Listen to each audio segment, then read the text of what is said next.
Welcome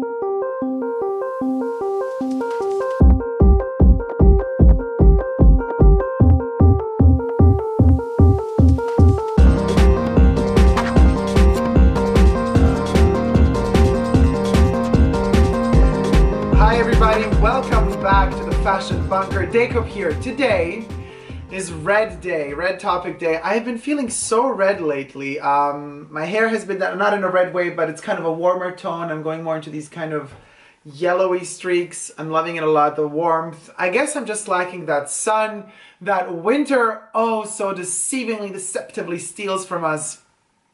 And I have been feeling the red, and I've been wearing a lot of red.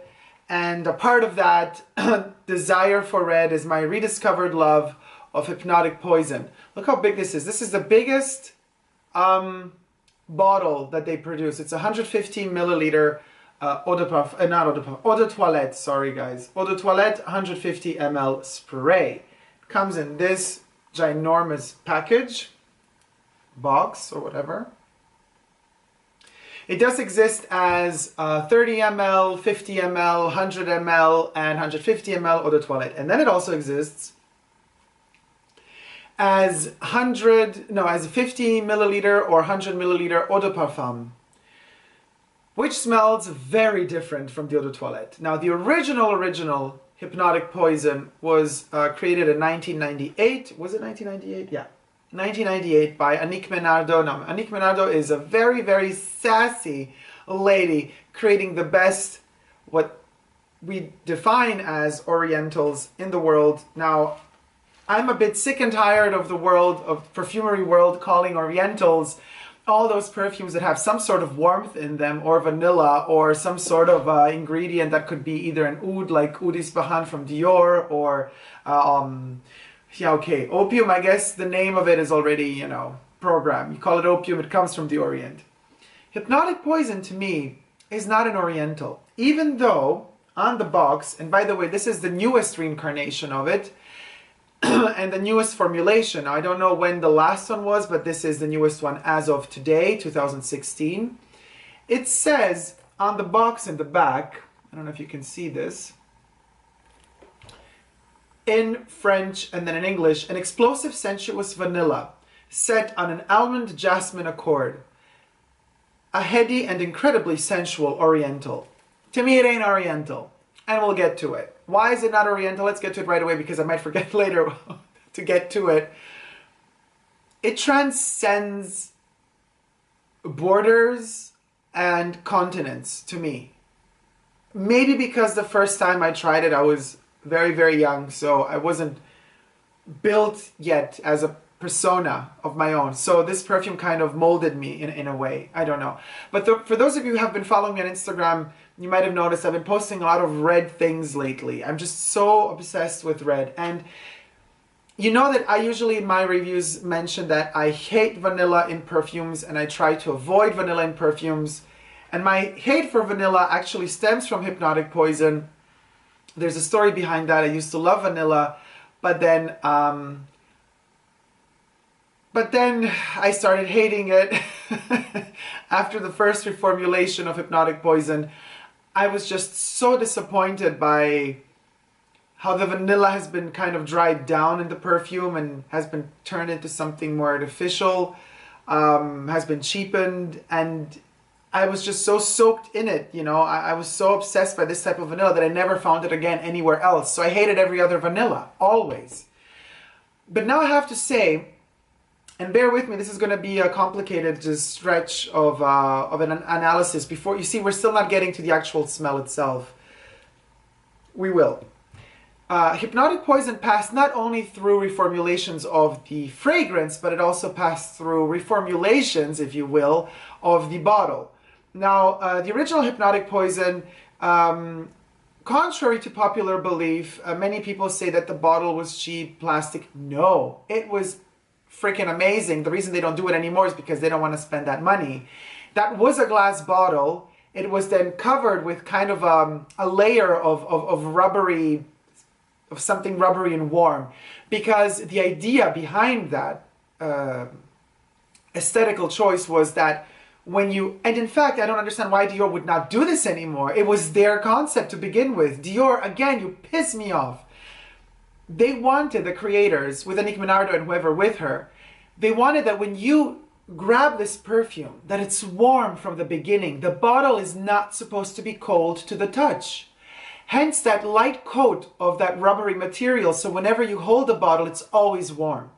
That's the idea. That hypnotic poison almost kind of like warms the bottle from within and emanates that warmth on the outside. You ain't gonna hear that in many reviews out there. Go check them out if you don't believe me. Moving on, the shade of it all. So Dior takes off that plasticky, coating, which costs more, obviously. You could just leave the glass bottle as is. And in fact, they removed the plastic coating and also started modifying the bottles. All of the poison flankers and the poison itself changed around 2000 something, and they took away the Christian Dior at the bottom. This is how the wording would be. It's really hard to see here probably. Yeah, you won't be able to. This is going to be tough. But anyway, you have poison. This is the first release of poison. Esprit de Parfum Christian Dior, and then Christian Dior, and then it says Paris underneath. So they took the Christian Dior off.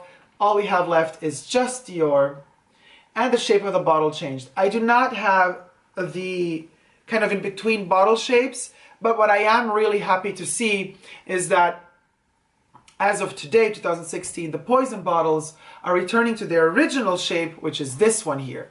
So the 150 ml and the 30 ml, now the 150 ml is kind of expanding. Of course, it's bigger, but the proportions are the same. So that is very, very good to see. There was a time, basically for at least a decade, where the bottom of these bottles was more open there. So they were kind of more thick at the bottom, more robust, they look more chunky, like they could just stand steadily on the floor.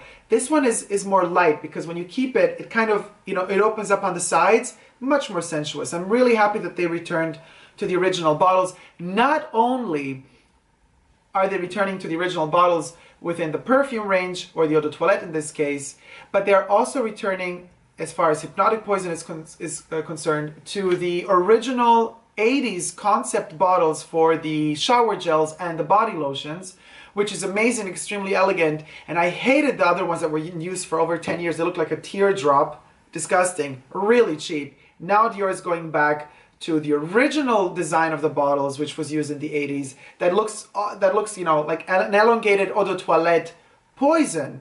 Pure poison, not pure poison. The first poison eau de toilette bottle, but just in, bigger, 200 ml liquid for the shower gel and the body lotion.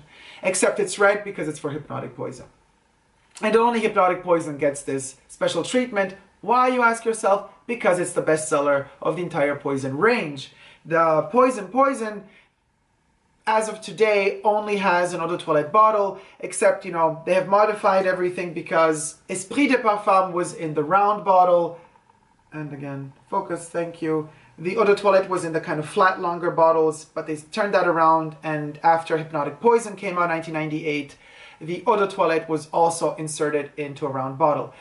Annick Menardo also did create the concentration eau de parfum for Hypnotic Poison in the late 90s, early 2000s for its Red Devil edition, or Diable Rouge edition, which was a splash perfume, and extremely intense, sensuous, amazing. After that, it was discontinued. The eau de parfum, we got only the eau de toilette, then we had the elixir at a certain point, and right now, Demachy has created a new formula for the eau de parfum, which is so different from the eau de toilette. The eau de toilette remains my favorite.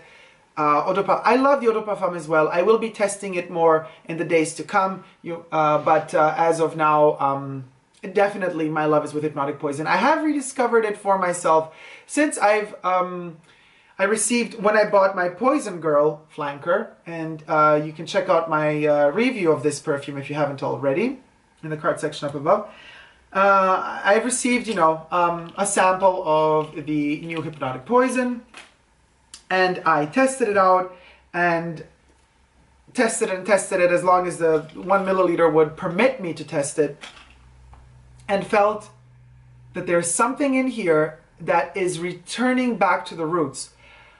I'm not sure if we will ever get the original Hypnotic Poison Eau de Toilette from the 90s. But honestly, to be perfectly honest with you guys, this formulation of Eau de Toilette hits the nail for me. I have been wearing it now for days.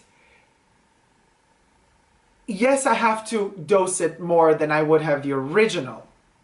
But the way that, except for the head note, the way that the perfume kind of goes down to me and dries down is the same like it used to be in the late 90s. Now, this is probably due also to my chemistry. Probably some of you out there will not have that right chemistry, will not have that correct balance with the new formulation, so you might feel that it's really bad on your skin as a juxtaposed to the original.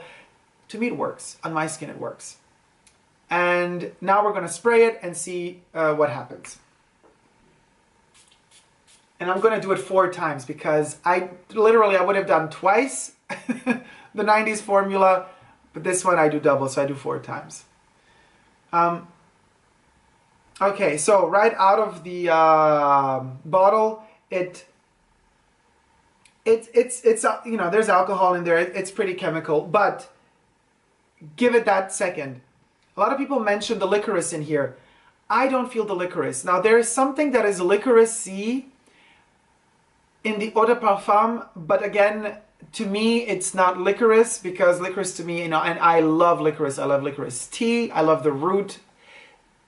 When I travel in some countries, I actually suck on the actual root. I love that taste. So to me, licorice is very, I love licorice candy. Licorice in Hypnotic Poison Eau de Parfum smells not like licorice to me. It smells like cherry paste that you would use for cakes or cookies. Or candy, like cherry candy, like a flavoring for food. Here we get that cherry, let's say maybe that nanosecond before the head just kind of, you know, the head note just like washes off. Right now I'm feeling it a little bit. There's that like bitey cheapness of the cherry there. That is not a cherry, but to my nose it smells like a cherry. That's something that was not there in the Hypnotic Poison from 1998. So you gotta kind of stick with it, you know, let it wash off or wash away with time. Everything else underneath that layer is majestic. On my skin, I'm extremely lucky because all the other reformulations of all the other poisons just does not work on me. This one does, and it is hypnotic. It literally hypnotizes me. It just pushes me to want more. And let's give it some more time, because I still have that head note that has to wash off, or that has to kind of evaporate from my skin, or be absorbed by the skin and disappear for good. You know, the warmth of this perfume, and again, should be represented by the warmth of the bottle, but we don't have that, unfortunately, because the rubbery aspect is gone. That warmth is present. Even though we're still at the head note, it's extremely present. And that warmth is what hypnotizes you, what makes you addicted to it, what makes you want more of it over and over and over again. Like literally the other day, I was at work and I was thinking to myself, and I couldn't take this ginormous bottle with me. It's just too heavy, and you can see from the top, it's very, very, very big and kind of hard to, you know, to put in a bag or something. And I was craving it after the 6th hour. I was craving, I could still feel it on me, but I wanted the full intensity. I was ready for a next fix. I needed a fix of Hypnotic Poison. That's how intense it is and insane it is. And it lasts on my skin at least 10 hours, except of course the dry down one point, you literally gotta kind of put your nose into your flesh to kind of, you know, smell it, or like warm it up, the skin, and then suck it up, whatever is left of it. It literally forces me to go that far to be a junkie of perfume. That's how intense it is. And that's how much I love it, because really the Dior, I mean, you do a lot of wrong things, but the reformulation of this one, even if you wanted to save money perhaps and you wanted to go cheap on certain things, certain other elements are still in here that are extremely valid. And I think Nicki Minaj you know, could consider herself proud that they kind of kept it in a way. Now, Anik, if you're ever gonna watch this video, please talk to the people at Dior and try to do, I don't know, even illegally, without the IFRA, you know, getting into it, like a limited edition of the original formulation of maybe the Rouge Devil version of your eau de parfum. I mean, you know, I think we would all just be in heaven if that would happen. I would stock up on that sucker like there's no tomorrow. So let's get to the notes. Top notes is coconut, plum, apricot. Middle notes, Brazilian rosewood, rose, lily of the valley, caraway, jasmine, tuberose. Base notes, musk, vanilla, almond, and sandalwood. Now, granted, this is one of those perfumes that was extremely experimental for its time. It is kind of the opposite of Poison, this one, because this one is about mystery in a dry way. There's the plum in here too that's magical, and the Apopanox. Here we do have the plum as well, but it's the coconut at the top with the vanilla that play the game of the creaminess, of the milkiness, of something sensual and just warm all around you that makes you feel like you're in a room that has cotton balls all over it, but the cotton balls are oily in a way, in a beautiful essential oil way, and that oil transcends that vanilla and that almond. So it's a bittersweet scent covering you all over, covering your senses, and that feeling of those cotton ball walls is in your mind, in your head at a certain point. So within your own body, you're starting to feel that softness and that kind of milky, almost oily. I wouldn't say oil because I never sensed the oil really. I'm just saying oil. Well, let me just finish. Milky, oily coat all over you that makes you feel extremely protected, comfortable, and attractive. Not sexually attractive, but more attractive from a very self-secure point of view, which could be also sexual in a way, but this is not sex to me. This to me is more comforting and reassuring as a scent, actually. So no, I forgot what I was saying. Great. Well, whatever. I'll get to it maybe, because there's so much I need to say about this perfume that, like, I'm definitely probably gonna skip some pieces, unfortunately, because there's just so much to say and so little time.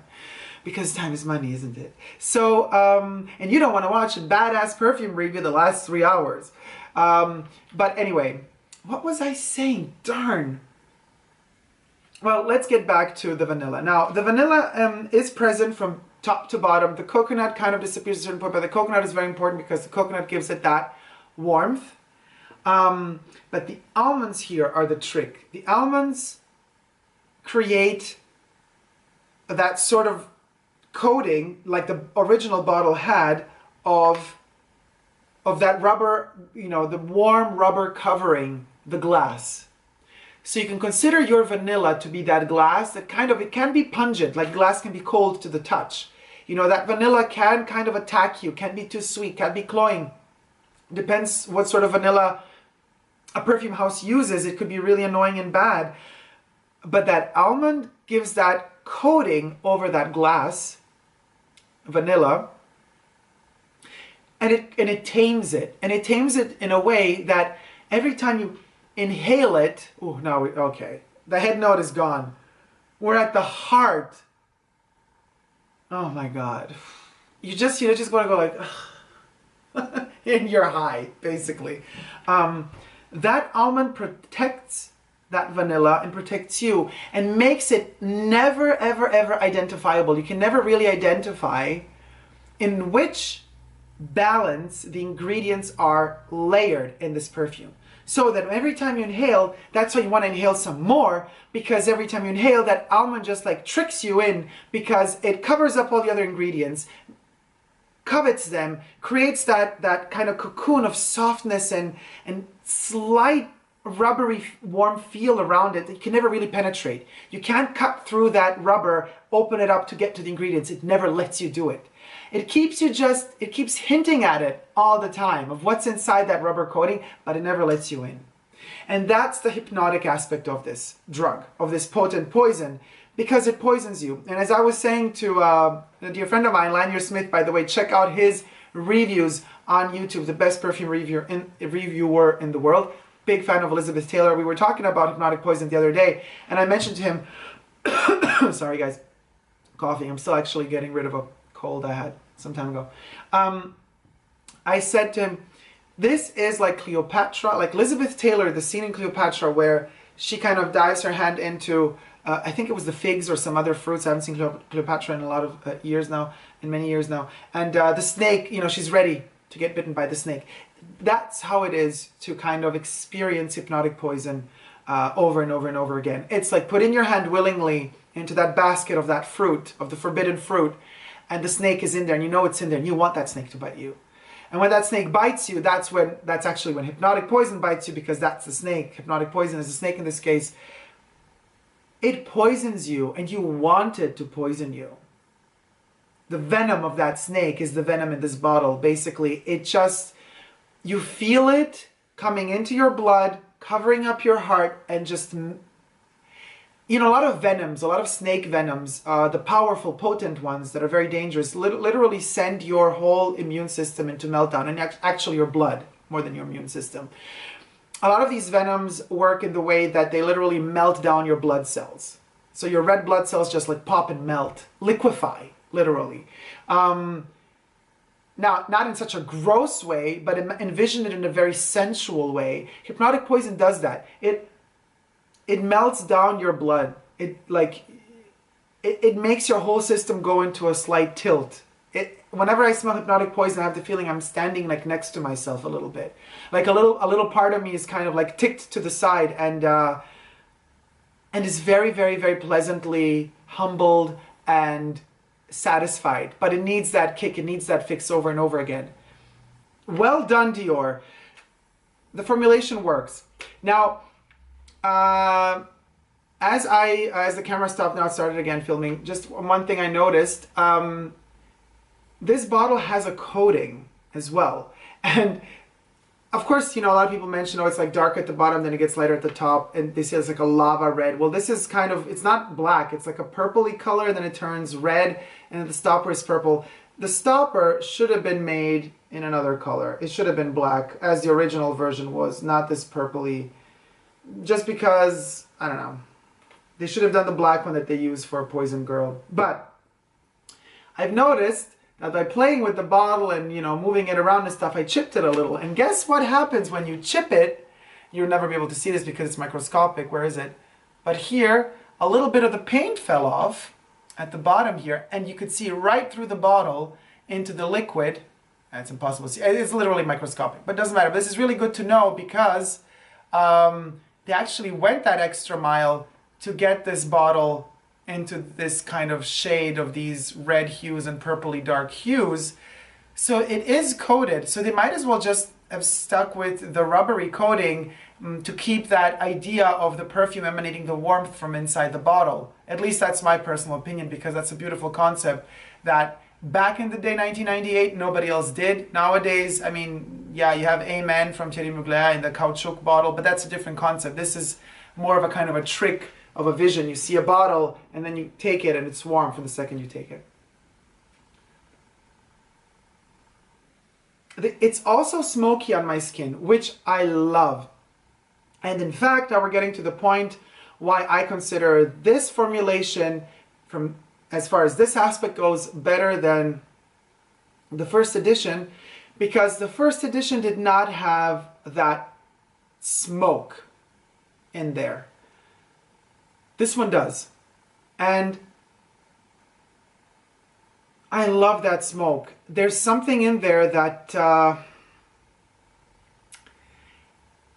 it's like smoky hay, you know? It's not smoked ham or meat or anything like that. It's like hay and smoke, and then we have the almonds and we have the coconut and we have the vanilla in there. But it elevates the perfume just that like half centimeter above my skin because it's smoky and the smoke elevates the scent. So when you inhale it, it's kind of dry, but at the same time, very, very lotiony, or not liquid or lotion. If you check out one of the first commercials done for Hypnotic Poison in the 90s, you will see this woman. She's literally obsessed by it, and she's addicted to it, and she has a bottle.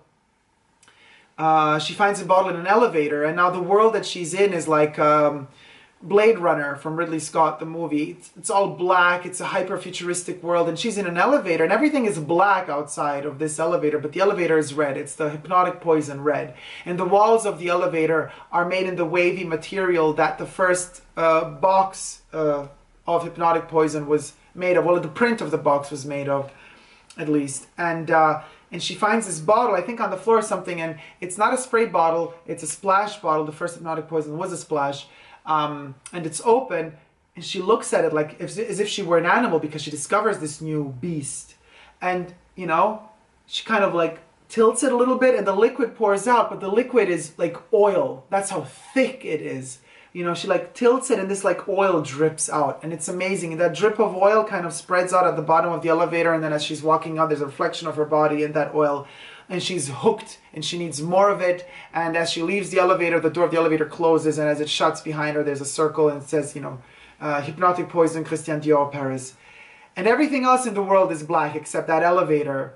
And she has literally, you could interpret it as you wish. I mean, it's a very strange commercial, but as you know, her being in that box, that container, because the box had that kind of twirly, wavy red pattern on it, as does the elevator. So as does the perfume box. And then kind of, you know, when you enter the box and you smell it, you kind of transform it, that elevator brings you down to earth in a weird way, and you exit the elevator, and you are that poison. You are that Hypnotic Poison. You're going out to the world to kind of hypnotize others or poison others. Incredible. I mean, Hypnotic Poison is definitely, I'm so happy that it has reawakened my love for it, because it's something that I thought would have been gone forever. But I have rediscovered it, and I'm extremely happy that on my skin this formulation works. So before Dior, you know, comes up with a new formulation, before other regulations come out to change perfumes yet again, I will definitely stock up on this one, because it works on me, on my skin. It's so strange. There's like no figuring it out. It's not even about, you know, I spoke about the head note being a bit omnipresent and not so good, and then when that's gone, the rest is heaven. But just because I want that chemical aspect of it to evaporate, nevertheless, the entire fragrance, many other reviewers also said that it doesn't really go through this kind of, you know, heart-based structure. I mean, Anik Minato spoke about the perfume being like structured in 4 steps, not 3 steps, but I never really got that whole concept of the 4 steps, to be honest with you. To me, it's pretty much one trajectory, and it just keeps projecting and sillaging itself until it fades out, and then you need a new fix of Hypnotic Poison. So it stays quite balanced on the skin, but what is fascinating about it, it keeps emanating warmth. And that warmth is so soothing, you know? And it could be painful because it is a strong perfume, and it is something that not everybody likes. So in a way, it can be also considered as painful, but for those of us who love it, it's so soothing. It's so soothing. And considering the prices that certain perfumes have nowadays, especially with all of the Privé lines, and, you know, perfumes hitting price ranges of $300 for 100 milliliter, eau de parfum granted, not eau de toilette, I think Hypnotic Poison is still a steal, considering all that kind of upper range Privé collections that all perfumery seems to be heading towards. It's like in their original lines for the masses, they don't dare anymore invent a new perfume, but they just keep on bringing out flankers. While on the other side, they keep bringing out new perfumes within their Privé lines. Why is that? Because with the new, you know, with the new perfumes that they bring out in the Privé lines, they don't need to promote those. There's no commercial involved. There's no marketing involved. There's no billions involved. So they can save a lot of money, because it's kind of considered a niche perfume market, and at the moment, strategically speaking, it's very cool for a company to not announce it, just to bring it out, to make it secret so people have to fight for it, because it makes people feel like they're special to have discovered it. It's a lame trick, but it's been working since at least 10 years now. So that's why, if you're asking yourselves why usually flankers come out in the main lines, that's the reason, because the flankers live off of the millions that have already been invested in the past on their original formulations, and then the flanker kind of builds up on what was the success of the original. Nevertheless, Hypnotic Poison is incredible, and Anique is incredible. Anique is also the nose behind Bois des Îles. Not Bois des Îles, I'm so sorry, guys. Not Bois des Îles, forget what I just said. Nose behind Bois d'Argent, also by Dior. My favorite Privé line perfume, Dior Privé perfume. Now reformulated in eau de parfum, but I also do have the original eau de cologne when Hedi Slimane was still creative director of Dior and designed the bottles. Incredible, and actually eau de cologne lasts longer on the skin than the eau de parfum does. So this whole eau de parfum, eau de toilette trickery doesn't really work for me. You know, sometimes the eau de toilette will be stronger on your skin with your chemistry than the actual eau de parfum of that particular fragrance. Love you all, guys. I hope you like this extremely long review. Let me know what you think about Hypnotic Poison in the comment section down below. If you love it, you love it. If you hate it, you hate it. Either way, share this video. Don't forget to subscribe to my channel if you wish to see more, and never forget, especially in this passionate moment of red tones, don't ever give up on love. Love you, see you soon, bye. Hey guys, I hope you enjoyed my video, and if you haven't already, don't forget to subscribe to my channel and check out some of my other videos. I'm also on Twitter, Facebook, and Instagram. So come on over, guys, and join the fun.